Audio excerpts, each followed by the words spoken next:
नमस्कार मेरे प्यारे दोस्तों, कैसे हैं आप सभी? बढ़िया हो, मस्त हो, स्वस्थ हो? सभी को राधे राधे, जय श्री कृष्णा, जय श्री श्याम। तो सभी साथी जुड़ जाएं। ठीक है, आ जाओ भाई। क्लास स्टार्ट हो चुकी है आपकी।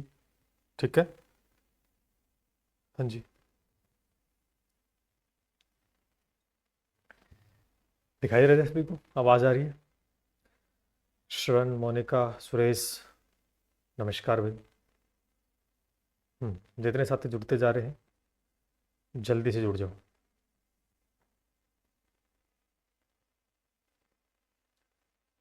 आकाश कह रहे हैं सर जी, आचार संहिता में आ सकती है कि वैकेंसी? देखो आकाश, ऐसी बात है, एक बार बजट आ जाए, एक बार बजट 11 तारीख को आ जाए, उसमें क्या कुछ देखने को मिलता है उसके बाद अपन प्रॉपर बात कर पाएंगे। बट डरने वाली बात नहीं है। यूट्यूब पे देखो ऐसा है, बहुत सारी चीज़ें देखने को मिलती है। जब भर्ती आ जाती है तो वो पलट भी जाते हैं कि हाँ भर्ती आ गई, नहीं आती तो वो कहते हैं नहीं आ रही। तो बहुत सारी चीज़ें हैं। ठीक है, तैयारी करो आप आराम से। 11 तारीख को बजट आ रहा है तो उसके बाद अपन कुछ आपको बता पाएंगे। और बट ऐसी बात नहीं, इंटरनल सोर्सेज हैं, भर्ती आएगी, चिंता की कोई आवश्यकता नहीं है। ठीक है, तैयारी कीजिए। और कुछ बाकी ये बताइए, क्लास कैसी आपको लग रही है? सभी साथी कमेंट करके बता दें एक बार कि जो मैंने 2 क्लास अपनों ने की, किस प्रकार से लगी आपको। ठीक है, समझ में आ रहा है? पैटर्न ठीक है? बताइए, फिर अपन क्लास को स्टार्ट करते हैं। इतने में हेडिंग लगा लेता हूँ। ठीक है, क्या था? चौहान वंश। चौहान वंश चल रहा था अपना। ठीक है, और आज जो क्लास होने वाली है वो है, ठीक है,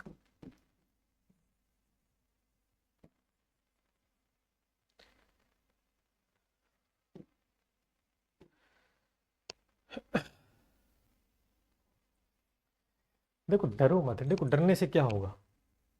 ठीक है, कि डर लग रहा है, यही तो होगा ना कि भर्ती लेट सेट हो सकती है, इतना ही तो हो सकता है। ऐसा तो नहीं होगा ना भर्ती नहीं आएगी। कि भर्ती लेट सेट हो सकती है, और कौन सी भर्ती लेट सेट नहीं होती बताओ? तो उसमें डरने का क्या है? छोटी भर्ती भी नहीं है, तैयारी बढ़िया करोगे, पहले से अच्छे लेवल पे करोगे। कमेंट देख लेता हूँ मैं एक बार सभी के। ठीक है,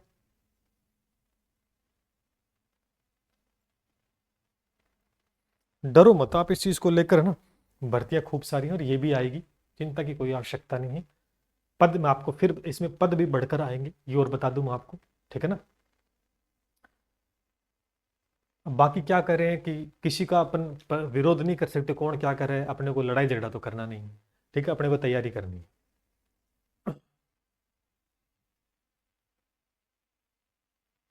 भर्तियां होती हैं, लेट सेट हो जाती है, इतना ही होता है। और भर्ती कंफर्म है ये तो। ठीक है, चलो शुरू करें। बहुत बढ़िया सब एक। मोनिका कह रही है कि सर बहुत अच्छा पढ़ाते हो आप। चलिए धन्यवाद। हाँ, सुरेश जी भी कह रहे हैं कि सर बहुत अच्छे से समझ में आ रहा है। बहुत अच्छी बात है। Sandeep, very good. चलो धन्यवाद। तो ठीक है भाई।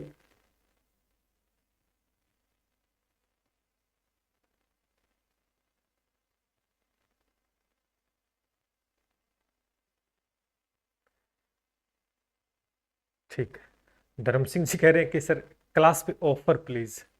कौन सी क्लास पे ऑफर मांग रहे हो धर्म जी, मेरे को एक बार बता दें आप। ठीक है, हाँ मैं कमेंट भी थोड़ा ऊपर कर लेता हूँ, मेरे को नीचे काफी सारे कमेंट आ रहे हैं बार बार, तो शो नहीं हो रहे। धर्म जी कह रहे हैं कि कोर्स पे ऑफर दो प्लीज। तो कौन से कोर्स पे मांग कर रहे हो धर्म जी, बता दें मेरे को एक बार आप, जल्दी से। फिर अपनी क्लास की शुरुआत कर लेते हैं। ठीक है, क्योंकि फिर मैं कमेंट नहीं पढ़ूंगा बीच में, काम की बात ही पढ़ूंगा। ठीक है, 2 मिनट में जानकारी ले लूँ, आपको बता भी दूँ। जल्दी से,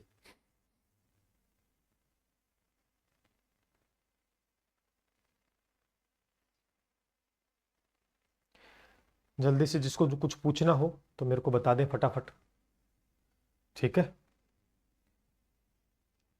धर्म जी करें सर EURO पे ऑफर दो। अच्छा, ये क्लास भी फ्री कर रखे, तो धर्म जी ऑफर दे रखा है ठीक है ना। मैं आपको बता दूं थोड़ा सा, नहीं पता तो, जो अपना यूआरओ बैच है वो कितने का है, 3,999 का है। ठीक है, और पीछे ये ऑफ दिया गया था लेकिन बाद में रुक गया, पूरा हो गया टाइम, लेकिन यूट्यूब पे क्लासेस डाली, बहुत अच्छे बच्चों का रिस्पॉन्स आया, तो डिमांड तो बढ़ती है, तो हमने इसके ऊपर ऑफ कर रखा है। कितने का, 499 का ऑफ कर दिया है। आपको कोड लगाना है SK3500, ये आपको यूज करना है। अभी के लिए जल्दी से ऑफ ले सकते हैं, धर्म जी ऑफ दे रखा है, ठीक है ना। इसको बढ़ा दिया, अभी ये चल रहा है, ये लास्ट कब तक है, आज क्या तारीख होगी, ये लास्ट 30 जनवरी तक आई थिंक मेरे हिसाब से, है ना। तो ज्वाइन कर ले फटाफट। बजट में ऐसा बोल रहे हैं कि सर जी पशु परिचय भी आएगी या कैलेंडर भी अपडेट होगा। बिल्कुल, देखो चीजें सब होंगी, सब होंगी, प्रतियां सब आएंगी, बजट में बहुत कुछ देखने को मिलेगा, ठीक है। तो जो बच्चे देख पा रहे हैं जिन्होंने बैच ज्वाइन नहीं किया, तो भैया ये 499 का ऑफ है। आज 30, अच्छा आज 30 तारीख ही है ना, 30 जनवरी तक है, तो आज रात 12 बजे तक, ठीक है ना, रात 12 बजे तक है, या 31 है, वो देख लेना, मेरे हिसाब से याद नहीं 31 है या 30 है, तो ऑफर चल रहा है, आप ये कूपन कोड लगा लेना, ठीक है। फिर भी कोई दिक्कत आए तो हमें इस नंबर पर 7665320006 पर कॉल या व्हाट्सएप मैसेज कर देना, तो आपको बता दें, ठीक है। चलिए, अब बात काफी हो गई, अपन पढ़ाई करते हैं, ठीक है। इसको इरेज कर दें, चलो भाई, ठीक है। तो चलें अब शुरू करते, एक बार सभी का वेलकम फिर से, धन्यवाद, बहुत सारे साथी जुड़े हैं, ठीक है। तो कल हमने कहां तक पढ़ा, कल हमने गुवक प्रथम को पढ़ा, एक बार थोड़ा ब्रीफ एनालिसिस कर दें।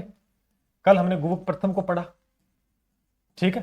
तो गुवक प्रथम कौन था, ये जिसे हर्षनाय के नाम से जानते, ये पहला शासक था जिसने चौहान वंश की जो अधीनता स्वीकार करते उनको अलग करवाया, चौहानों को मुक्त करवाया गुर्जर प्रतिहारों से, ठीक है। इसका शासक कौन बना, इसने सीकर में हर्षनाथ के मंदिर का निर्माण करवाया भैया, तो इसका उत्तराधिकारी चंद्र राय था, और उसका उत्तराधिकारी कौन था, गुवक सेकंड, ठीक है ना। इसका चंदन राय था, और इसके बाद कौन बना, गुवक सेकंड बना। मैंने जितना पढ़ा दिया मैं उसको रिवाइज कर रहा हूं थोड़ा सा। गुवक सेकंड बना, इसने अपनी सैन्य शक्ति बढ़ाने के लिए क्या किया, इसने अपनी सैन्य शक्ति बढ़ाने के लिए अपनी बहन कलावती की शादी करा दी, किससे, किससे करवा दी, कन्नौज का शासक था भोजराज, कौन था, कन्नौज का शासक था भोजराज, उससे शादी करवा दी। और सीधी बात, रिश्तेदार डाल लेगा तो भैया सीधी सी बात है, लोग आपस में जुड़ेंगे, है ना, कोई भी काम पड़ेगा तो फटाक से फोन मारेंगे, आजा भैया काम हो गया, ठीक है। तो गुवक सेकंड ने क्या किया, अपनी बहन कलावती की शादी करवा दी कन्नौज के शासक भोजराज के साथ में। अब इसका पुत्र कौन बनता है, इसका पुत्र चंद्र राय, ठीक है। चंद्र राय सेकंड है क्या, हाँ चंद्र राय सेकंड बनता है इसका, ठीक है। इसने दिल्ली के तोमर वंश के शासकों को हराया, और इसकी पत्नी थी रुद्राणी नाम से, कल मैंने बताया, प्रभा, जिसे आत्म प्रभा के नाम से जानते हैं, कल मैंने लिखवा दिया, मैं एक बार थोड़ा रिपीट कर रहा हूं, ठीक है। आत्म प्रभा है और रुद्राणी के नाम से जानी जाती है। शिव की बड़ी उपासक थी भैया, ये तपस्या वगैरह ज्यादा ही करती थी, धार्मिक कार्य, इसलिए इसे योगी ने कहे जाने लगा। कहते हैं कि पुष्कर झील के अंदर 1000 दीपक डेली जलाना, और शिव की पूजा करती थी, बड़ा तगड़ा काम है, ठीक है, पूजा करती थी। अब यहां तक हमने कल कवर कर लिया था, यहां तक हमने कल पढ़ लिया था। अब इसके बाद में आता है, इसका पुत्र आता है, इसका पुत्र था वाकपति राज, वाकपति राज आता है, जिसे हम प्रथम कह सकते हैं। आज इसको पढ़ेंगे, आज यहां से पढ़ेंगे, ठीक है। कल थोड़ा सा यहां तक छोड़ दिया था, अब आगे पढ़ते हैं क्योंकि टाइम हो गया क्लास का। तो जितना पढ़ाया वो रिवाइज मान नोट्स बना लेना बहुत अच्छे लेवल के ऊपर, ठीक है, डरने की कोई आवश्यकता नहीं, आगे बढ़ते हैं। आज हेडिंग लगा लेते हैं वाकपति राज, लगाओ।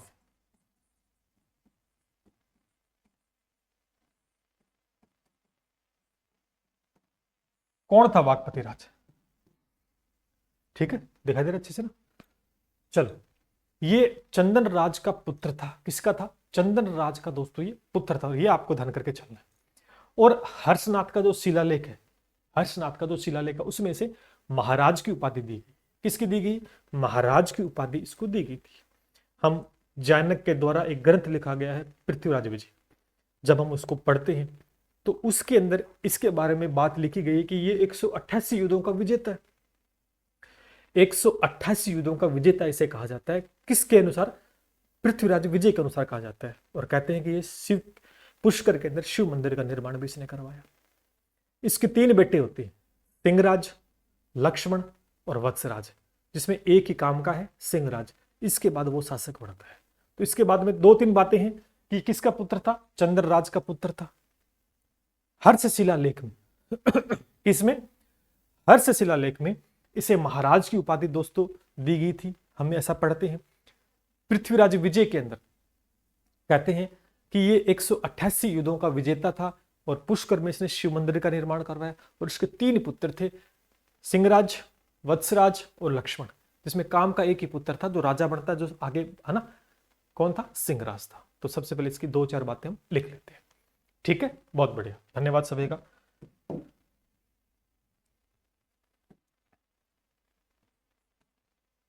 इसका पिता कौन था? आपको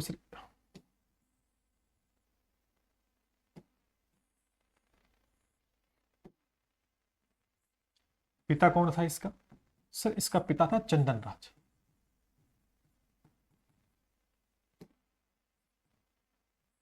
इसका पिता कौन था? चंदन राज। ठीक। हर्ष शिलालेख में के अनुसार इन्हें कौन सी उपाधि थी इनके पास? महाराज की उपाधि थी। कौन सी उपाधि प्रदान थी? महाराज की उपाधि। तो प्रश्न हो सकता है कि आ जाए कि वागपति राज को हर्ष शिलालेख के अनुसार महाराज की उपाधि प्रदान थी, या यूं कह सकते हैं कि वागपति राज प्रथम को महाराज की उपाधि प्रदान थी। ये कौन से अभिलेख के अनुसार कहा जाता है? तो आपका उत्तर होगा हर्ष शिलालेख के अनुसार। किसके अनुसार? हर्ष शिलालेख के अनुसार कहा जाता है। फिर हम पढ़ते हैं पृथ्वीराज विजय। पृथ्वीराज विजय, अब इसके रचयिता कौन है? मैंने बार बार बता चुका हूं, जयानक। इसके रचयिता कौन है? जयानक है। ठीक है। इसके अनुसार क्या है? इसके अनुसार वागपति राज 188 युद्धों का विजेता, युद्धों का विजेता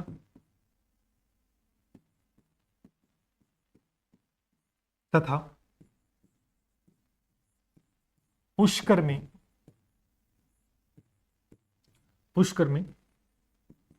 शिव मंदिर का निर्माण करवाया। ठीक है। तो हो सकता है प्रश्न है कि 188 या पृथ्वीराज विजय ग्रंथ के अनुसार 188 युद्धों का विजेता किसे कहा गया है? आ गया प्रश्न। अब डिटेल नहीं पढ़ी होगी ना तो गड़बड़ हो जाएगी, क्योंकि हम 1 लाइनर पढ़ते हैं, लाइन टू लाइन। अपन पतली पतली किताब पढ़ते हैं, क्यों? कि भैया शॉर्ट नोट्स है यहां से का, लेकिन डिटेल पढ़ना पड़ेगा। अगर आरपीसी के एग्जाम को फाइट करना तो डिटेल पढ़ना पड़ेगा आपको। आकाश कह रहा है कि सिर्फ पुष्कर लेक कहा? ये तो आपके पुष्कर केंद्र ही है। पुष्कर झील तो कहते हैं कि वर्मा जी के कमंडल से इसको बनाया गया था। ठीक है, वही है, अजमेर के अंदर है। कहा? अजमेर के अंदर। ठीक है ना, पुष्कर। और वहीं पर झील बनी हुई तो पुष्कर झील के नाम से जानते हैं। इसके कितने पुत्र हैं? इसके 3 पुत्र थे। कितने पुत्र थे? 3 पुत्र। कौन कौन से? एक तो सिंहराज जो आगे जाके शासक बनता है, एक लक्ष्मण और एक है वत्सराज। लेकिन तीनों में ही तीनों तो बन नहीं सकते, एक कोई बनाया जाता है तो बनता है सिंहराज बनता है। तो यहां तक आपको इतनी बात वागपति राज से ध्यान करनी है कि ये चंद्रराज का पुत्र था। किसका पुत्र था? चंद्रराज का। हर्ष अभिलेख के अनुसार इसे महाराज की उपाधि प्रदान थी। अच्छा, पृथ्वीराज विजय जो कि ग्रंथ के रचनाकार है जयानक, उसमें अगर हम पढ़ें तो कहते हैं कि ये वागपति राज 188 युद्धों का विजेता था। कितने था? 188। और पुष्कर के अंदर इन्होंने शिव मंदिर का निर्माण भी करवाया। आगे चल के इनके 3 बेटे होते हैं। 3 बेटों में एक था सिंहराज, एक था लक्ष्मण और एक वत्सराज। लेकिन तीनों में से आगे का जो शासक बनता है इसके बाद वो बनता है सिंहराज। कौन बनता है? सिंहराज बनता है। चलो, तो सिंहराज को पढ़ते हैं, यहां लिख ले सिंहराज, हेडिंग लगाते हैं सिंहराज।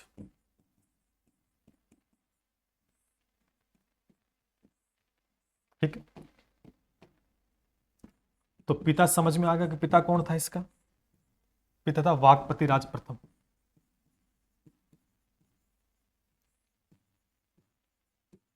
वाकपति राज प्रथम इसका पिता था। सिंहराज था हर्ष शिलालेख के अनुसार। भी हर्ष शिलालेख में हमें यहां जानकारी मिलती है कि इसको उपाधि क्या दी गई थी? इसको उपाधि महाराजाधिराज की। लेकिन इस शिलालेख में भी यह लिखा गया है, किसने? दिल्ली के तोमर वंश के सल्लवन को हराया था। दिल्ली का शासक था सल्लवन, तोमर वंश का था सल्लवन, उसको इसने हराया था। कुछ इतिहासकार ये भी कहते हैं, क्योंकि उस समय क्या था, गुर्जर प्रतिहार के सामंत हुआ करते थे चौहान, क्योंकि गुर्जर प्रतिहारों की अधीनता स्वीकार कर रखी थी चौहानों ने, तो ये भी सामंत था। किसका था? प्रतिहार शासक था देवपाल, उसका ये सामंत था, उसके अधीन था, अंडर काम करता था। तो इतिहासकार बताते हैं कि एक समय के बाद में इसने गुर्जर प्रतिहार शासकों की अधीनता को त्याग दिया और त्याग कर एक स्वतंत्र राज्य की स्थापना की। इसे महाराजाधिराज की उपाधि भी प्रदान है। इसे महाराज की, अपने पिता को तो महाराज की उपाधि प्रदान है, इसे महाराजाधिराज की उपाधि दोस्तों प्रदान थी। तो इसके बारे में 4 बातें आपको ध्यान में चलनी है करके। ठीक है, बहुत बढ़िया। नितेश क्या कह रहे हैं? सर बहुत अच्छा पढ़ाते हो। चलिए धन्यवाद, बहुत ही बढ़िया, धन्यवाद भाई। तो वाकपति राज प्रथम जो है पिता, और हर्ष शिलालेख में, हर्ष लेख में क्या कहा गया है इनके बारे में?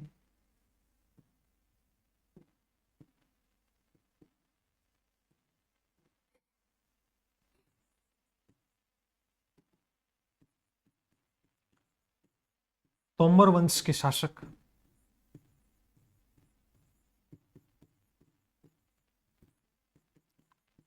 सल्लवन को हराया और इसी के अंदर इन्हें महाराजाधिराज, महाराजा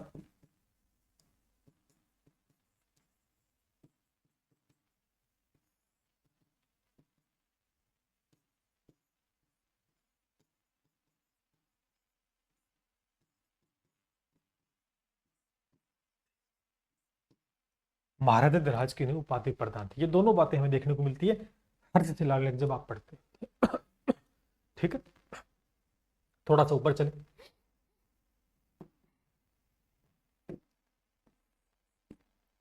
प्रतिहार शासक किसके सामंत थे? प्रतिहार शासक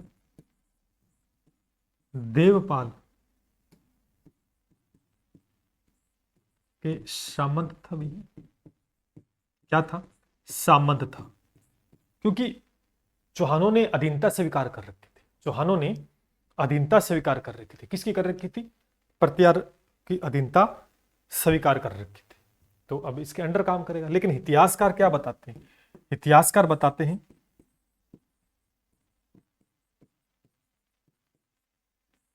कुछ इतिहासकार कहते हैं कि कुछ समय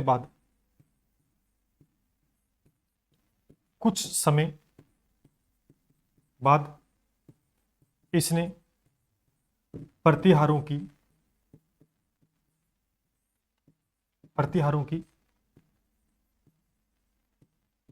अधीनता त्याग कर स्वतंत्र राजा बना, स्वतंत्र राजा बना। इतनी बात आपको इसमें ध्यान रखनी। ठीक है, क्या बना? स्वतंत्र राजा बना। एक समय बाद इतिहासकार कहते हैं, कहीं लिखा हुआ है। तो इसके बाद में 4 बातें। सबसे पहले किसका पुत्र था? वाकपति राज प्रथम का। ठीक, हर्ष शिलालेख पढ़ोगे तो उसमें कहते हैं कि तोमर वंश का शासक था सल्लवन, उसको इसने हराया और इन्हें महाराजाधिराज की उपाधि प्रदान थी। लेकिन इसके पिता को महाराजा की उपाधि प्रदान थी। इसका पिता था, उसको महाराजा की उपाधि प्रदान थी, लेकिन इन्हें महाराजाधिराज की उपाधि प्रदान थी। प्रतिहार शासक देवपाल था, उसके सामंत हुआ करते थे। लेकिन किसी के अंडर काम करोगे तो ज्यादा दिन नहीं कर सकते, क्योंकि वो परेशान करेगा, नियम बनाएगा किसी के अंडर। इसलिए आदमी को चाहिए फ्रीडम। अब फ्रीडम चाहिए तो खुद का काम करना पड़ेगा। कई बार देखते हैं दुकानों पे काम करते हैं, वो कई दिन तो उनकी दुकान पे, उसके बाद वो अपनी दुकान कर लेते हैं, क्योंकि एक लंबे समय तक आप किसी के नीचे काम नहीं कर सकते हो। ये रीजन है, क्योंकि बहुत सारी चीजें वो सेक्रीफाइस करनी पड़ती है। तो उस समय भी ये था, जब जरूरत थी तब किसी के अंडर काम किया, और जब जरूरत खत्म हो गई तब लगा कि नहीं अब हमें खुद का काम करना हो, तो उस समय अधीनता को त्याग कर भाई साहब क्या कर लेता है, स्वतंत्र राजा बन जाता है। अब ये सिंहराज की कहानी, इसमें 3 पुत्र थे, सिंहराज, लक्ष्मण और वत्सराज, लेकिन भाई साहब एक ही बढ़ पाया। अब इसका बेटा आता आगे विग्रराज सेकंड, वो शासक संभालता, वो उत्तराधिकारी बनेगा। कौन आता है? विग्रराज सेकंड।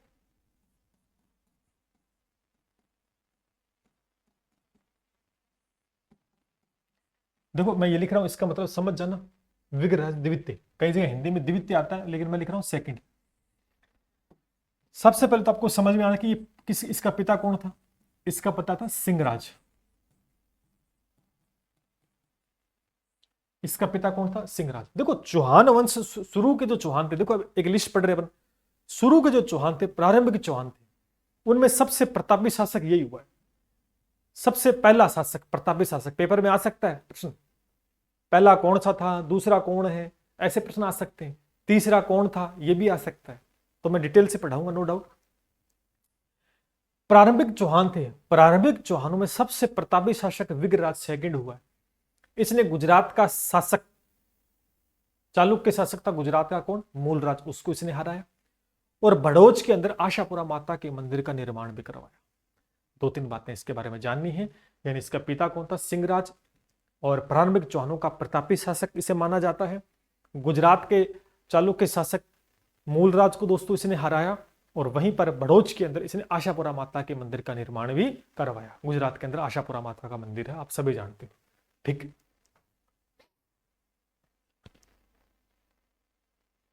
हाँ, आकाश कह रहा है कि सर ARI की वैकेंसी भी EORO के साथ आएगी क्या? बिल्कुल, दोनों साथ ही रहेंगे, दोनों बढ़िया वैकेंसी दोनों साथ ही रहेंगे। AIR की वैकेंसी भी आ रही है और EORO भी, हाँ दोनों साथ, बिल्कुल ठीक है। इसको लेकर मैं जल्द आपके सामने एक वीडियो लेके आऊंगा, AIR का भी और EORO भी, ठीक है। थोड़ा सा वेट करें, जल्दबाजी मत करें, दोनों वैकेंसी साथ ही आएंगी, ठीक है। क्योंकि RS का तो आ गया नोटिफिकेशन, RS का नोटिफिकेशन आ गया, अभी इनका ही बचा है। तो हम क्या पढ़ रहे थे, इसका पिता कौन था? सिंहराज था, ठीक है। प्रारंभिक चौहानों में, प्रारंभिक चौहानों में प्रथम प्रतापी शासक था ये।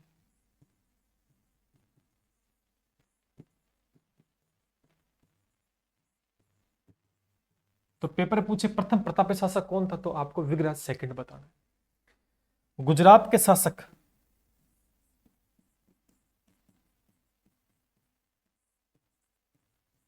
गुजरात के चालुक्य शासक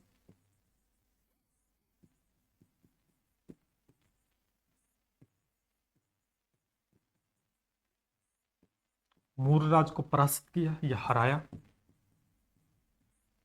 ठीक है। और आशापुरे माता के मंदिर का निर्माण भी इन्होंने करवाया भड़ोच के अंदर। भड़ोच में आशापुरा माता का मंदिर का निर्माण, आशापुरा माता के मंदिर, माता के मंदिर का निर्माण भी इन्होंने करवाया, ठीक है। कोई दिक्कत मेरे हिसाब से नहीं होनी चाहिए। तो 4 बातें ध्यान करनी है इसके बारे में, ठीक है। सिंहराज का बेटा था, प्रारंभिक चौहानों का प्रथम प्रतापी शासक इसे माना जाता है, गुजरात के चालुक्य शासक मूलराज को इसने हराया, और आशापुरा माता के मंदिर का निर्माण भी करवाया। अब इसके बाद कौन बनता है? इसके बाद इसका, वैसे देखा जाए तो इसका बेटा ही बनेगा शासक, लेकिन बेटा नहीं बना, बीच में इसका भाई आ गया, इसे बोलते हैं दुर्लभराज सेकंड।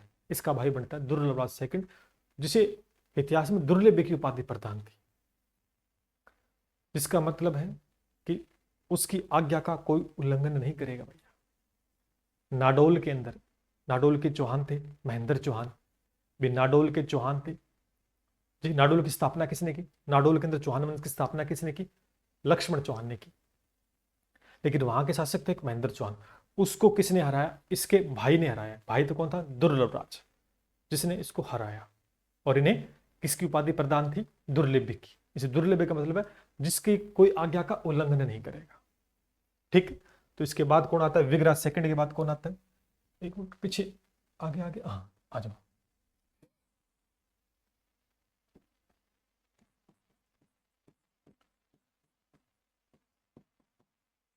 दुर्लराज सेकंड, क्योंकि प्रथम आ चुका है पहले। पहले तो आपको देखना है कि संबंध किसके साथ है। ये भाई थे, किसके भाई थे?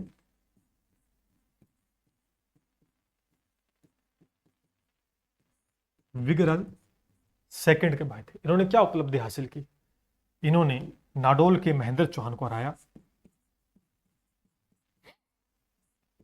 नाडोल के महेंद्र चौहान को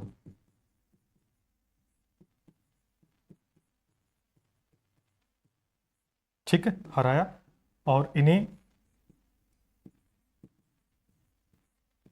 दुर्लभ थे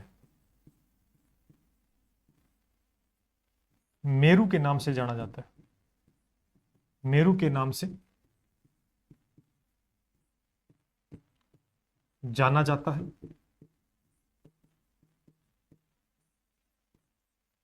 ठीक है।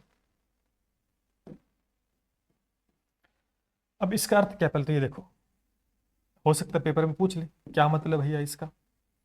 दुर्लभ थे मेरू, इसका मतलब है कि जिसकी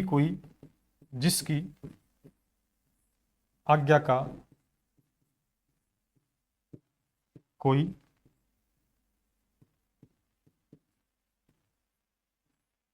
उल्लंघन नहीं करता। ठीक है। मनीष क्या कह रहा है? एक मिनट में कमेंट थोड़े ऊपर कर लेता हूं।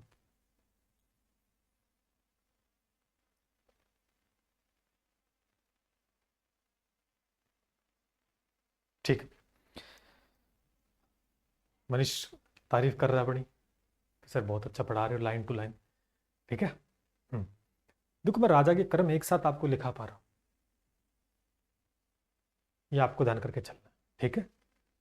क्योंकि कर्म, अभी जो प्रश्न पत्र हमने देखा रीट वाले एग्जाम के अंदर, तो मिलान चिन्ह ज्यादा आए थे, कालानुक्रम पूछा था, तो उस हिसाब से फिर यहां पर आपको लाइन टू लाइन कौन बना राजा, वो प्रश्न पूछ सकते हैं। देखो, बेसिक जो राजा होते हैं ना, जैसे अजय राजा, अरुण राजा, विशल देव, पृथ्वीराज, ये सब पढ़ते हैं। पेपर वाले को पता है कि ये सबको पता है, लेकिन वो वहां से नहीं पूछेगा, वो उस चीज को पूछेगा जो जिसके बारे में बहुत कम जिक्र है इतिहास में। अब देखो, इनके बारे में चार चार पांच बात ही जिक्र है, लेकिन यहां से प्रश्न बना सकता है। ठीक है, ध्यान करना है। तो हम पढ़ रहे थे दुर्लभ सेकंड, विगराज सेकंड का ये भाई था जो अभी हम पढ़ गए हैं ऊपर। नाडोल का महेंद्र चौहान, उसको हराया इसने। इन्हें दुर्लभ मेरू के नाम से जाना जाता है, जिसका मतलब जिसकी आज्ञा का कोई उल्लंघन नहीं कर सकता। जिसने कह दिया तो कह दिया। इन्होंने कंसरिया दान पात्र भी जारी किया। एक बात और लिख लें थोड़ा सा इसके बारे में, यहां लिख दें। इन्होंने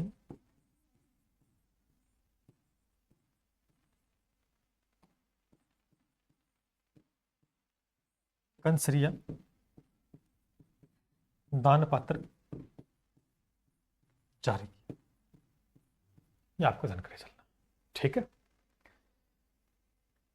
हाँ, एआरए का सिलेबस भी इसके जैसा है क्या? बिल्कुल, सिलेबस तो यही रहेगा। मैं डिस्कस करूंगा नो डाउट यूट्यूब पे जल्द इसको लेकर। हम तैयार कर रहे हैं पीडीएफ, तो मैं वो सिलेबस के साथ पैटर्न है उसका वो भी अपन साझा करें। ठीक है। हाँ, डरने की कोई बात नहीं है। ये जो तैयारी कर रहे हो ना आप, इसके बाद कोई सा एग्जाम दे देना जीके के बेस पर, जीके के लिए एक प्रश्न भी ऊपर नीचे नहीं होगा। ठीक है। तो अब देखो, हम पढ़ते हैं आगे। अब दुर्लराज विग्राज का भाई था, अब इसका बेटा बनता है तीसरे नंबर पर राजा, गोविंद राज। कौन बनता है? गोविंद राज बनता है। ठीक है। जिसे पृथ्वीराज विजय के अनुसार वेरीगट की उपाधि प्रदान थी, जिसका मतलब होता है शत्रु संहारक। शत्रु संघारक, शत्रु का संघार करने वाला, शत्रु का संघार करने वाला। वो उपाधि किसको प्रदान थी? इसका पुत्र था गोविंदराज, उसको प्रदान थी। फरिश्ता के अंदर लिखा भी हुआ है कि गजनी के जो शासक थे वो आक्रमण करना चाहते थे मारवाड़ के ऊपर, लेकिन गजनी के शासकों को आगे बढ़ने नहीं दिया मारवाड़ के अंदर, ठीक है, मारवाड़ में बढ़ने नहीं दिया। तो इसका भी अपन ये लिख लेते हैं। अब आता है गोविंदराज। दुर्लभराज सेकंड के बाद कौन शासक बनता है? गोविंदराज। लेकिन दुर्लभराज तो विग्रहराज सेकंड का क्या था? भाई था, शासक बना। लेकिन भाई के बाद में उसका बेटा बढ़ता है, बेटा बड़ा हो गया इतने दिन में। ये कौन था? इसका पिता कौन था? विग्रहराज। विग्रहराज सेकंड इसका पिता था। एक ग्रंथ है पृथ्वीराज विजय, एक ग्रंथ है पृथ्वीराज विजय। उस ग्रंथ में इनको उपाधि दी गई वेरीघट की उपाधि, वेरीघट की। एक बार ये प्रश्न पूछा गया कि वेरीघट की उपाधि किसे प्रदान है? गोविंदराज को। क्या मतलब है? शत्रु संघारक, मतलब शत्रु का संघार करने वाला, ठीक। तो इनको उपाधि देगी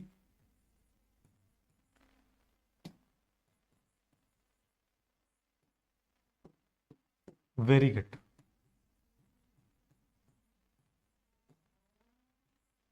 जिसका मतलब है शत्रु संघारक।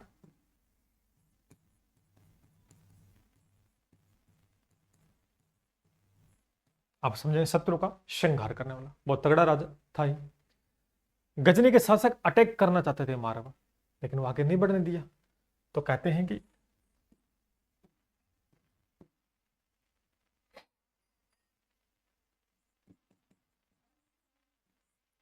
इसने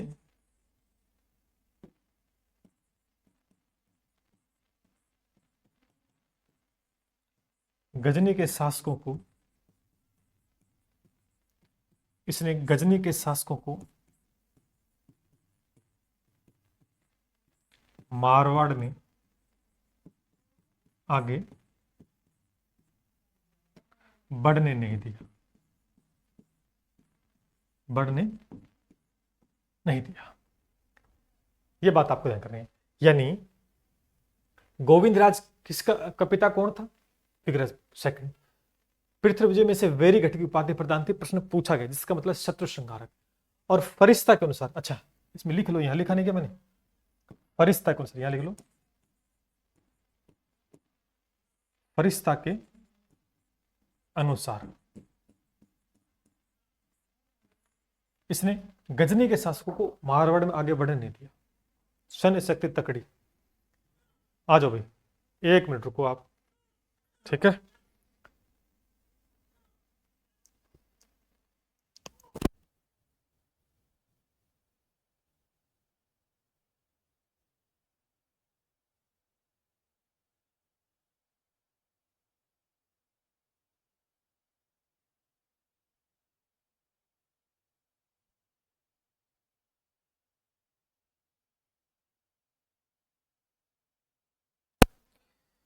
आ जाओ भाई, अगर आपको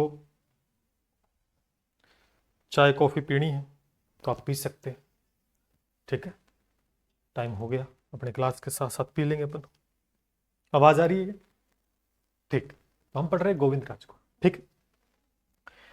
पृथ्वी जी उपाधि वेरीघट की शत्रु संहारक था। अब इसके बाद इसका पुत्र आता है। भाई अब इसका पुत्र बनेगा गोविंदराज। कौन था? हमें अब पढ़ के आए थे चंद्रराज को, आती पढ़ा था चंद्रराज, कल पढ़ा था वैसे तो गुवक सेकंड का पुत्र था चंद्रराज। वही चंद्रराज जिसकी पत्नी हजार दीपक जलाकर पुष्कर झील में पूजा करती थी। उसका पुत्र था वाकपतिराज प्रथम, वो प्रथम था। और गोविंदराज का पुत्र आता है वाकपतिराज सेकंड। कौन आता है?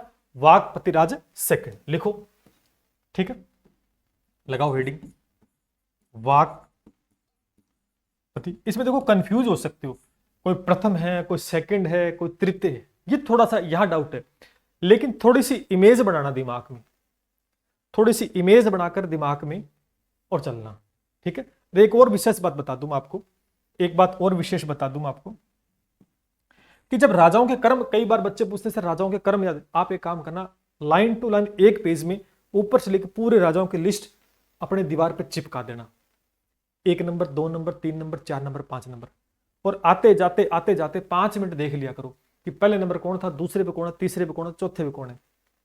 जब दिन में 5 मिनट सारे दिन घूमते फिरते जब टाइम मिले देख लिया, मैं कह रहा हूं कभी नहीं भूलोगे। डेली रिवीजन जिस चीज को किया जाता है उसे भूला कभी नहीं जाता है, इस बात में ध्यान करना। ठीक है, चलो अब पढ़ते हैं वाकपति राज को। अब ये किसका, इसका पिता कौन है, इसका पिता कौन है, मैं एक एक बात आपको स्पष्ट कर रहा हूं। इसका पिता गोविंद राज,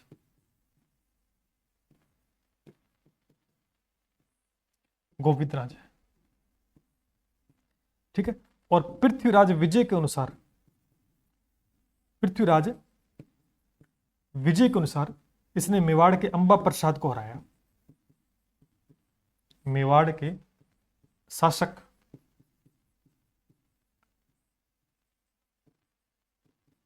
अंबा प्रसाद को हराया।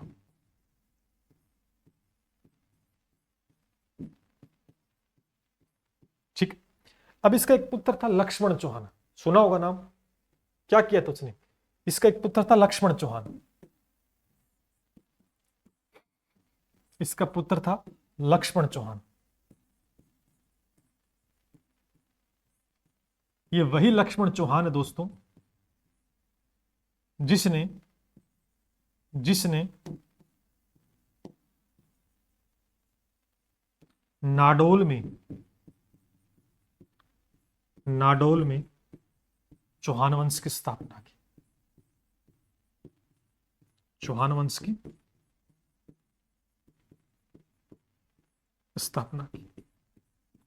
ठीक है, चौहान वंश की स्थापना की। इसके बाद जो शासक बने, इसके बाद जो शासक बने,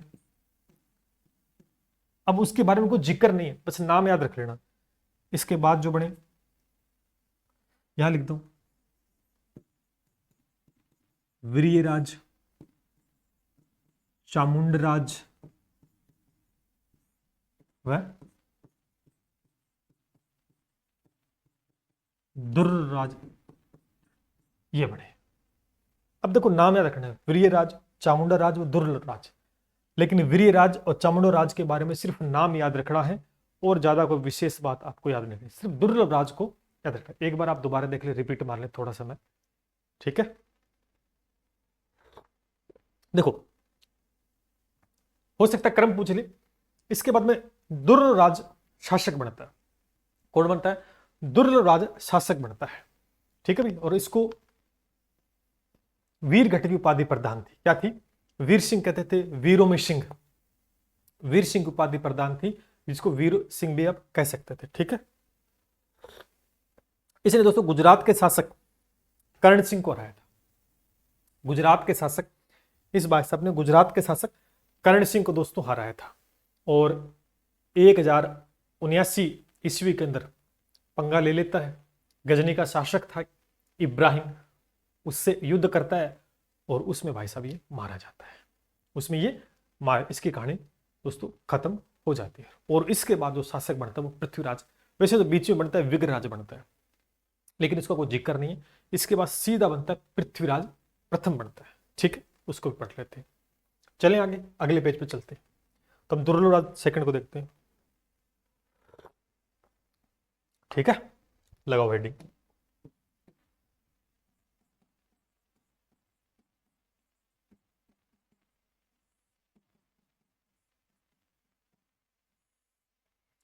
इसको कौन सी उपाधि प्रदान है, वीर सिंह, यानी वीरों में सिंह।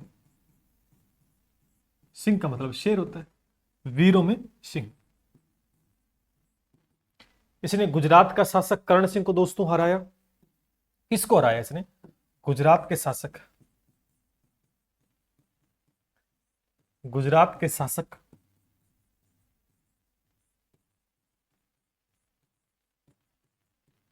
कर्ण सिंह को हराया।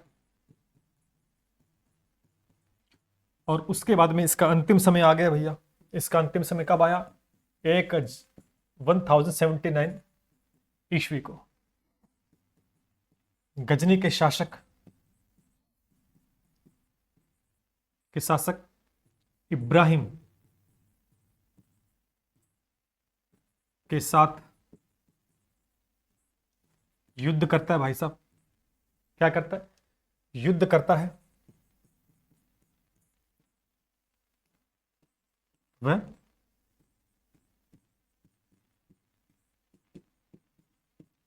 मारा जाता है। ठीक है, इब्राहिम के साथ युद्ध करता है और इसकी कहानी इतनी ही समाप्त हो। ठीक है, तो दुर्राज तृतीय था। वीरों में सिंह इसे कहा जाता है, वीर सिंह इसे कहा जाता है। गुजरात के शासक कर्ण सिंह को इसने हराया और 1079 ईस्वी के अंदर इब्राहिम के साथ ये लड़ाई करता है और फिर मारा जाता है। इसके बाद जो शासक बनता है, कौन बनता है? वो विग्रहराज बनता है, लेकिन वो विग्रहराज सेकंड था। अभी हमने विग्रहराज प्रथम पढ़ गया है, तो दुर्लभ राज का नहीं, सिंह राज का बेटा था विग्रहराज प्रथम, उसको पढ़ा, जो कि प्रथम प्रतापी शासक था, है ना। गुजरात के मूल राज को हराया था और आशापुरा माता के मंदिर का निर्माण कराया, उसको पढ़ा। वो प्रथम था, अब ये विग्रहराज सेकंड है, लेकिन इसके बारे में इतिहास में कोई जानकारी नहीं। मतलब इतना सा पता है कि शासक बना, और हमें एग्जाम पॉइंट ऑफ व्यू से पढ़ना है, तो उसको लेकर कोई ज्यादा विशेष बात नहीं है, इसलिए सीधा इसका बेटा बनता है पृथ्वीराज प्रथम। ठीक है, इसके बाद जस्ट नेक्स्ट बनता है, इसका पुत्र बनता है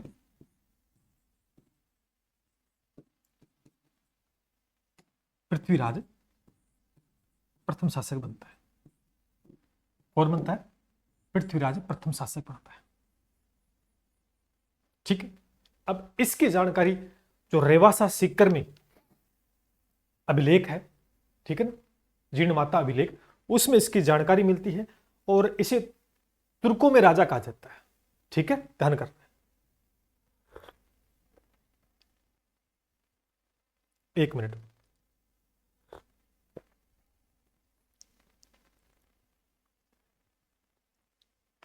चलो तो भाई साहब को पढ़ लेते हैं थोड़ा सा। अब हम मेन राजा के पास पहुंचेंगे, ठीक है ना, अब खत्म होने वाले हैं थोड़े से। इसकी जो जानकारी मिलती है ना, वो कहां मिलती है? रेवासा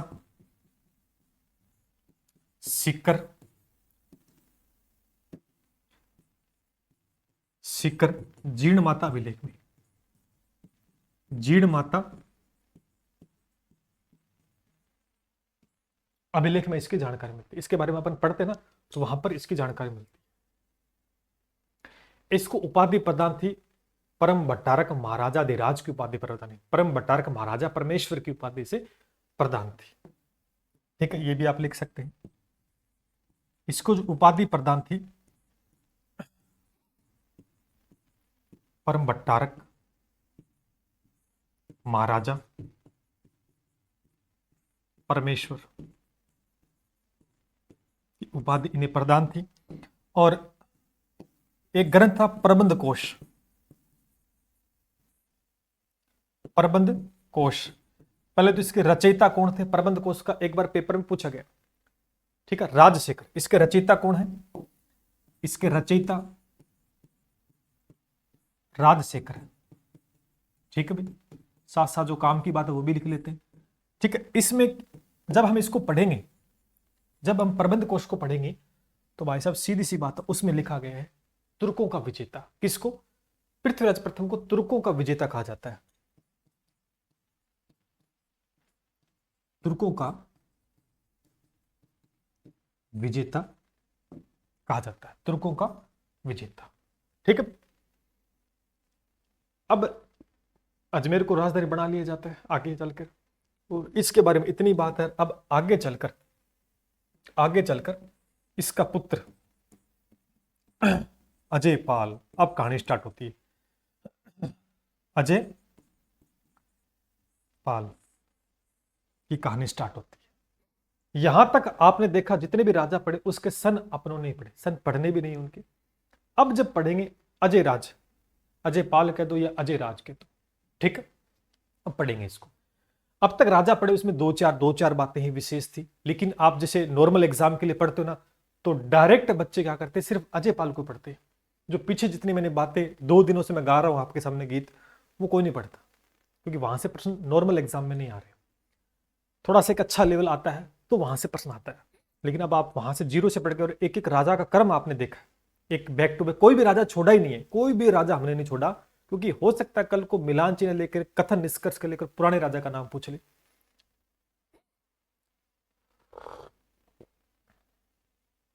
हाँ, आकाश क्या करे, कसर विग्रह थर्ड। हाँ, अभी तो विग्रह, ये कौन सा है, ये विग्रह सेकंड है। अभी बिसल देव चतुर्थ जिसको कह सकते हैं, विग्रहराज चतुर्थ, तृतीय भी आएगा नो डाउट, उसकी चिंता ना करें।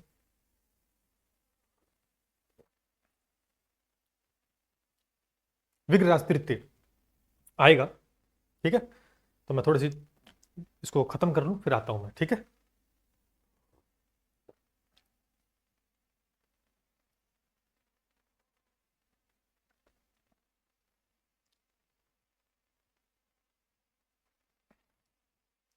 अब थोड़ा सा कमेंट करके मेरे को बता दें एक बार, इतने में खत्म हो जाए अपनी चाय, कि क्या कुछ समझ में आ रहा है। आकाश जरूर बताएं।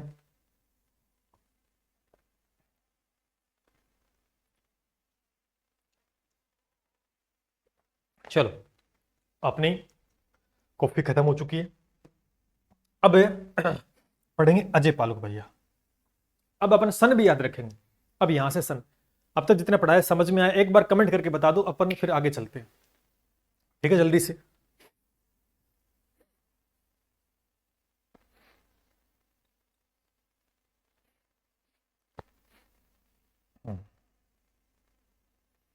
मनीष कह रहे सर बहुत बढ़िया पढ़ा रहे हो आप, चलिए धन्यवाद।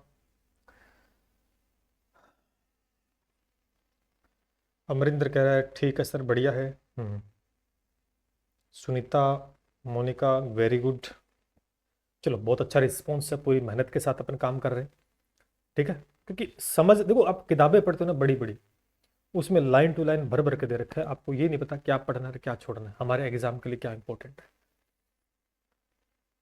चलो, अब हम शुरू करते हैं किसको, अजय पाल को या अजय राज को, बात एक ही, ठीक है। लगाओ, यानी अब पढ़ेंगे अजमेर के चौहान, अजमेर मेरे के, अभी तक हम क्या पढ़ रहे थे, सांबर के चौहान या शाकंबर के चौहान पढ़ रहे थे ना, हम सांबर के चौहान पढ़ रहे थे, शाकंबर के चौहान पढ़ रहे थे। कहानी खत्म होती है, लास्ट कहां तक होता है, खेल खत्म, पृथ्वी प्रथम।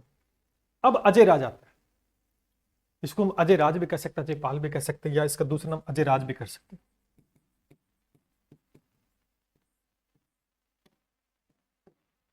ठीक है भाई। अब अजमेर के चौहान वंश की स्थापना करते हैं, तो नाम लिखो सबसे पहले अजय राज।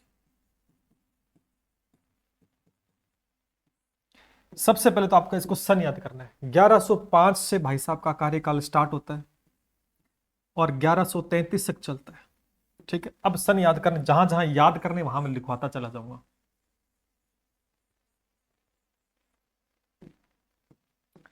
सबसे पहले तो आपको पता होना चाहिए इसका पिता कौन था, तो आपको सिर्फ इसका पिता अभी पढ़ के आए हैं, पृथ्वीराज प्रथम इसका पिता था, पृथ्वीराज प्रथम इसका पिता था, अभी पढ़ के आए। इसका जो साम्राज्य, इसका जो काल है, वो चौहानों के साम्राज्य निर्माण का काल कहा जाता है। इसका जो समय है दोस्तों, मैं साथ साथ लिखवाता चला जाऊं, इसका जो समय है भी, जब ये राजा बना तो इसका जो समय था वो चौहान वंश के साम्राज्य का निर्माण काल कहा जाता है। चौहान वंश के, चौहान वंश के, चौहान वंश के निर्माण का साम्राज्य काल कहा जाता है, साम्राज्य काल दोस्तों कहा जाता है, ठीक है। हमने अभी पढ़ा शाकंभरी के चौहानों में, अभी आज वाली क्लास में पढ़ा कि प्रारंभिक के जो चौहान थे ना, शुरू के चौहान, उसमें विग्रहराज सेकंड प्रतापी शासक हुआ है, लेकिन अब पेपर में मैंने यह भी कहा था कि दूसरा कौन हुआ, दूसरा ही हुआ, कि चौहानों वंश के अंदर दूसरा सबसे प्रतापी शासक अजय राज हुआ, तो ये भी बात आप लिखेंगे। चौहान वंश में, चौहान वंश में दूसरा प्रतापी शासक, दूसरा प्रतापी शासक कौन हुआ? अजयराज। पेपर में पूछे पहला कौन था, क्योंकि सर पहला विग्रराज सेकंड था, दूसरा कौन है?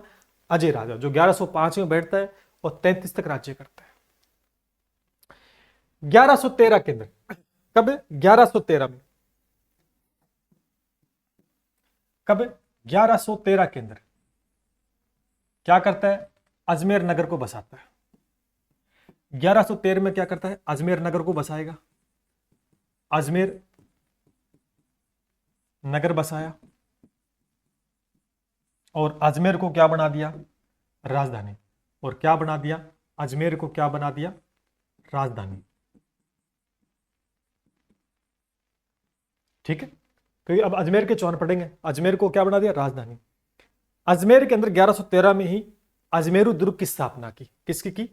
अजमेरू दुर्ग की स्थापना की। अजमेरू दुर्ग,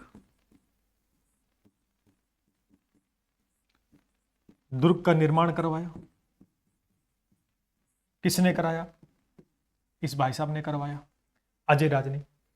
अजमेर दुर्ग जिसे हम तारागढ़ कहते हैं, कई नाम है उसके, उसे तारागढ़ कहते हैं, इसे अरावली का अरमान कहते हैं, इसे पूर्व का जिब्राल्टर कहते हैं। ठीक है, कई नामों से दोस्तों जाना जाता है। यह तारागढ़ जो अजमेर दुर्ग है, इसे तारागढ़ के नाम से जानते हैं। और तारागढ़ क्यों पड़ा, यह भी एक विशेष बात है। एक मेवाड़ का शासक था पृथ्वीराज सिसोदिया, मेवाड़ का शासक था पृथ्वीराज सिसोदिया। उसकी पत्नी का नाम था तारा, उसकी पत्नी का नाम क्या था? तारा था। अब वो क्या पत्नी कह रही कि भाई घुमा के लाओ आज तो। पत्नी क्या करिए? आज तो घुमा के लाओ। वो कहा कहाँ घुमा के लाओ? चलो कहीं घूमते हैं पहाड़ों में। तो घूमने है, तो उसको जो घाटी में घूम रही थी वो बड़ी पसंद आ गई उसको, कि यार ये जबरदस्त घाटी है, यहाँ बड़ी है। अब उस समय यही होता था कि पत्नी को खुश करने के लिए या तो ताजमहल बना दिया, या कोई किला बना दिया, या कुछ और नाम कर दिया। तो उसने क्या कहा, यार घाटी पसंद है तो इसको आज के बाद हम तेरे नाम से जानेंगे, कि तेरा नाम है तारा, तो घाटी बन गई तारागढ़। तब से अभी पृथ्वी सिसोदिया कौन है? बड़ा तेज धावक, दौड़ने बहुत तेज था, इसे उड़ना राजकुमार के नाम से जाना। तब से इस घाटी का नाम या इस अजमेर दुर्ग का नाम हम तारागढ़ जानते हैं। इसे अरावली का अरमान भी कहा जाता है। क्या कहा जाता है? अरावली का अरमान भी कहा जाता है। इसे कोकिला विल भी के नाम से भी जाना जाता है। ठीक है, कोकिला हिल के नाम से भी जाना, कठबिटली कहते, पूर्व का जिब्राल्टर, अरावली का अरमान भी इसे कह सकते हैं। तो थोड़ा सा इसके बारे में कर लें यहां पर कार्यक्रम।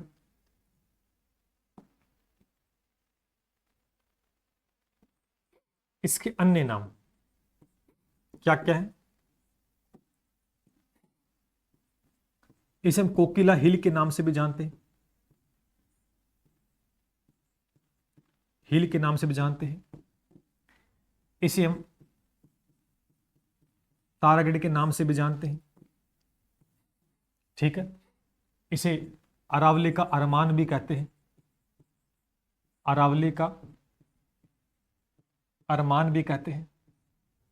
इसे पूर्व का जिब्राल्टर भी कहा जाता है, पूर्व का जिब्राल्टर भी इसको कहा जाता है। इसे ये कौन सी पहाड़ी पे? गठ बिडली पहाड़ी पर है, तो इसे गठ बिडली भी कहा जाता है। ठीक है, इसे गठ बिडली बिडली भी दोस्तों कहा जाता है। तो पेपर में कई दफा ऐसा प्रश्न पूछ सकते हैं। कोकिला हिल के नाम से भी इसे जानते हैं, तारागढ़ भी इसे कह सकते हैं, अरावली का अरमान भी इसको कह सकते हैं, पूर्व का जिब्राल्टर भी कह सकते हैं, गठ बिडली भी इसको कहा जाता है। ठीक, यहां तक कोई दिक्कत नहीं होनी। थोड़ा सा ऊपर चलते हैं, एक नोट करके बात हम लिखते हैं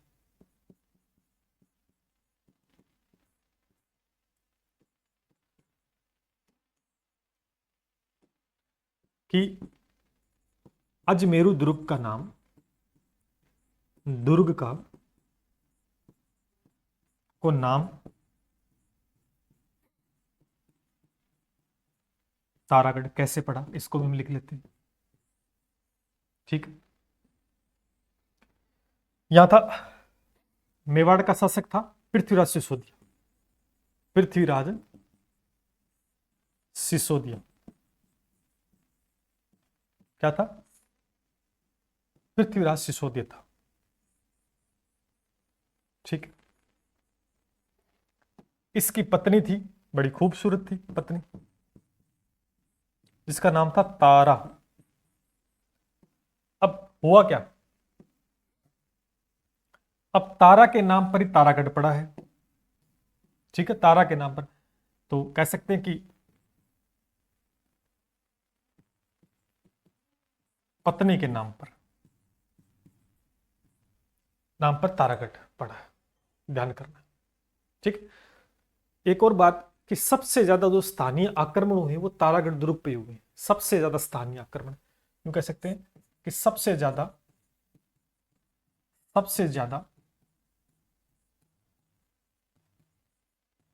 स्थानीय आक्रमण किस पर हुए, तारागढ़ के ऊपर हुए। ये बात भी आपको ध्यान करके चलनी है। तो कितनी बातें देखी हमने, एक बार दोबारा नीचे आ जाओ, दिखाई दे रहा है कि अजय राज 1105 से 1133 पृथ्वीराज प्रथम का पुत्र था। समय चौहान वंश के निर्माण का साम्राज्य काल इसे कहा जाता है। चौहान वंश का दूसरा प्रतापी शासक हुआ। 1113 में अजमेर नगर बसाता है, राजधानी अजमेर को बनाएगा। अजमेर दुर्ग की स्थापना की इसी ने। उसको कई नाम से कोकिला हिल, तारागढ़, अरावली का अरमान, पूर्व का जिब्राल्टर, गठ बिडली के नाम से जानते हैं।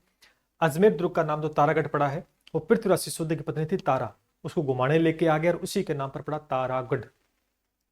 सबसे ज्यादा इस पर स्थानीय दोस्तों आक्रमण हुए हैं। अब ये अजय राज था ना, अब इसके बारे में थोड़ी सी यहां जिक्र कर ले, एक बार यहां लिख ले अजय राज दोबारा से। अजय राज, ठीक है, अजय राज, इसने चांदी के सिक्के चलाए। इसने क्या चलाए, चांदी के सिक्के चलाए, और उन सिक्कों के ऊपर नाम लिखवाया, अपना नाम लिखवाया, अजय देव, अजय दुर्ग। लेकिन पत्नी को पता चल गया कि इसने सिक्के चला दिए, इसने सिक्के चला दिए और अपना नाम लिखवा लिया। एक तरफ लक्ष्मी का चित्र था, एक तरफ पड़ा, तो पत्नी नाराज होगी। अब आपको पता है पत्नी को नाराज थोड़ी किया जा सकता है।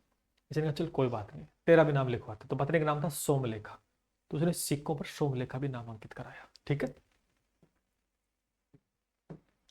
चांदी के सिक्के चलाए और सिक्कों पे नाम लिखवाया। क्या क्या नाम लिखवाया, अजय राज, अजय देव, अजय दुर्ग। ठीक है, अपनी पत्नी का नाम भी लिखवाना पड़ा भाई, मजबूरी थी बेचारी की। पत्नी का नाम भी लिखवाया सोमलेखा, पत्नी का नाम भी इसने लिखवाया सोमलेखा। सही है।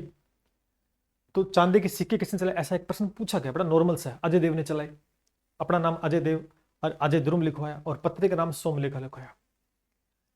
अजय राज चाहता था कि भाई मैं अपने साम्राज्य का विस्तार करूं, मैं अपने साम्राज्य का, एक मिनट में कमेंट ऊपर कर लेता हूं, एक मिनट रुकना थोड़ा सा।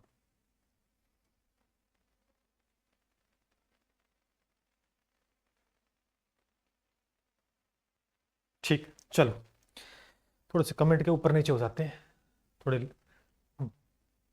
ठीक, ये क्या चाहता था भाई, हर राजा चाहता है उसका साम्राज्य का विस्तार हो। तो इसने क्या किया, नरवर के जंगलों में उज्जैन के ऊपर आक्रमण कर दिया इसने, और वहां के शासक नरवर को इसने हराया। अवंती नदी के किनारे युद्ध करता है, अवंती नदी के किनारे उज्जैन में, वहां पर नरवर को हराता है, वो मारा जाता है। और उसका सेनापति था सुलहन, उसको बंदी बना लेता है, और बंदी बनाने के बाद में कब्जा हो गया वहां पर, और अपनी सेना, जो साम्राज्य का विस्तार है, जो अपनी सीमा है, वो मालवा तक बिछा लेता है। भाई साहब इतना तेज आदमी था। तो इसने क्या किया, थोड़ा इसको ऊपर कर दें। इसने किसको हराया, नरवर को हराया। यानी इसकी थोड़ी सी कहानी लिख देते अपन, जिससे समझ में आए आपको अच्छे से। उज्जैन पर अटैक कर, उज्जैन पर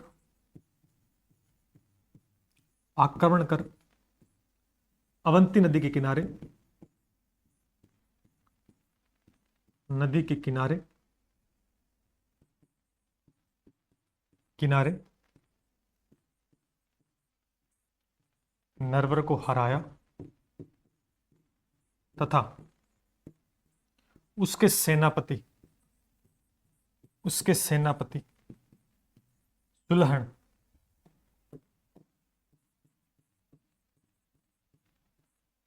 को बंदी बना लिया।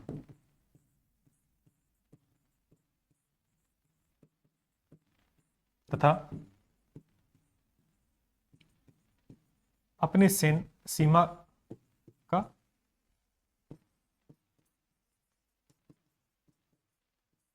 विस्तार किया। तो हो सकता है पेपर में प्रश्न पूछ सकता है। ठीक है, उज्जैन पर आक्रमण, अवंती नदी किनारे नरवर को हराकर उसका सेनापति था उसको कब्जे में कर लिया, अपनी सीमा को बढ़ा दिया, अपनी सीमा कुछ नहीं बढ़ा दिया। एक काम और किया, स्वर्ण कलश पात्र दान किया पार्श्वनाथ मंदिर के अंदर।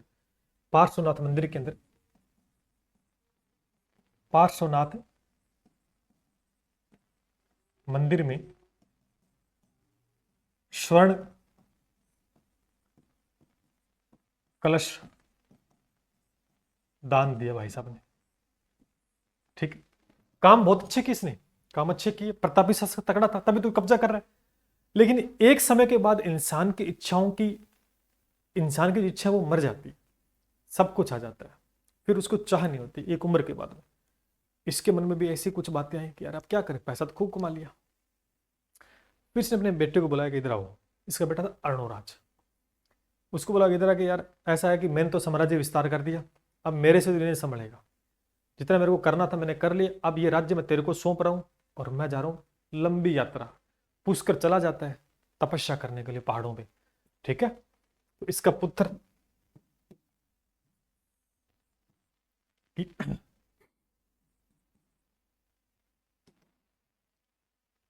इसने अपने पुत्र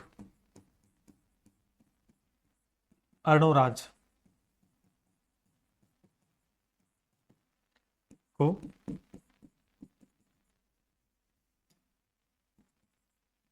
राज्य सौंपकर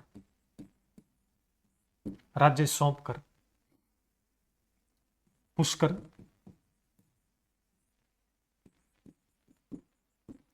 तपस्या करने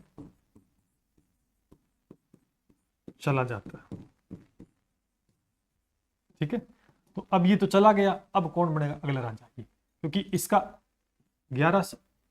5 से 33 तक था, तो 33 तक राजा था। अब इसके बाद अपने बेटे को कहता है कि भैया राजपाट संभाल ले, मैंने सारा खड़ा कर दिया एम्पायर, अब तेरा काम है। अब आएगा अर्णोराज। कौन आएगा? अर्णोराज। और अर्णोराज को अपन कल पढ़ेंगे, क्लास का टाइम भी हो चुका है। ठीक है, तो आज हमने अजमेर के चौहानों की भी शुरुआत दोस्तों कर ली। कैसी रही क्लास बताओ? एक काम और करना, क्लास बहुत बेहतर लग रही है आपको तो बिल्कुल प्यार और सपोर्ट बनाए रखना है। हमारे गूगल प्ले स्टोर के ऊपर जहां से आपने ऐप को डाउनलोड किया, प्ले स्टोर पर जाना है, 5 रेटिंग प्लस में प्यारा सा कमेंट, जिससे नया बच्चा जुड़े तो आपके कमेंट और आपके रिव्यू पढ़कर वो विश्वास कर पाए। ठीक है, बढ़िया तरीके से। तो आज हमने अजमेर के चौहानों में अजय राज को कवर अप कर लिया। कल पढ़ेंगे अर्णोराज, बिसल देव, जितना भी हो सकता है 1 घंटे की क्लास में। ठीक है, तो चलिए, ये हमारा बैच है जो कि एप्लीकेशन पे चल रहा है। भर्ती कब आती है कब नहीं आती इसका कोई लेना देना नहीं है, क्योंकि ये फालतू के एक्सक्यूज है। आपको अगर तैयारी करनी है, ये तो कंफर्म है कि भर्ती तो आनी है, आज नहीं तो कल एग्जाम होगा, और तैयारी भी तकड़ी चाहिए तो समय से पहले तैयारी करनी पड़ेगी। हमने बैच स्टार्ट कर दिया है, 1 to 1 डिस्कशन है, बहुत शानदार लेवल कवरअप हो रहा है। किसी प्रकार से मूल किताबों के झंझट में नहीं पढ़ना है, जहां से प्रश्न बनेगा वो सारी चीजें हम कवर करके आपको यहां पर कंटेंट उपलब्ध करवा रहे हैं। Part A, part B, to the point, first class. और आज रात 12 बजे तक, आज रात 12 बजे तक 499 का ऑफ भी है। ठीक है, 350 SK 3500 कोड लगा लेना, 499 रुपए ऑफ हो जाएंगे। उसके बाद में ऑफ नहीं होंगे 12 बजे बाद में। कंटेंट क्वालिटी के साथ कभी भी समझौता नहीं किया है, न होगा न आगे करने वाले। राजस्थान के अंदर नंबर 1 कंटेंट आपको मिलेगा, जिसका मुकाबला कोई नहीं कर पाएगा, और निश्चित रूप से एग्जाम में आपको डायरेक्ट सीधे प्रश्न देखने को मिलेंगे, जो एक बार नहीं, हमने पता नहीं कितनी बार ये करके दिखाया। शानदार बैच है। अगर वास्तविकता में तैयारी करनी है तो आपके लिए दरवाजे खुले हैं, कभी भी आप आ सकते हो। बाकी एक्सक्यूज तो बहुत है, पद नहीं है, भर्ती नहीं है, एग्जाम कब होगा। अगर इस प्रकार की विचारधाराओं के साथ चलते तो शायद बेरोजगारी आपका कभी पीछा नहीं छोड़ेगी। जय हिंद, जय भारत।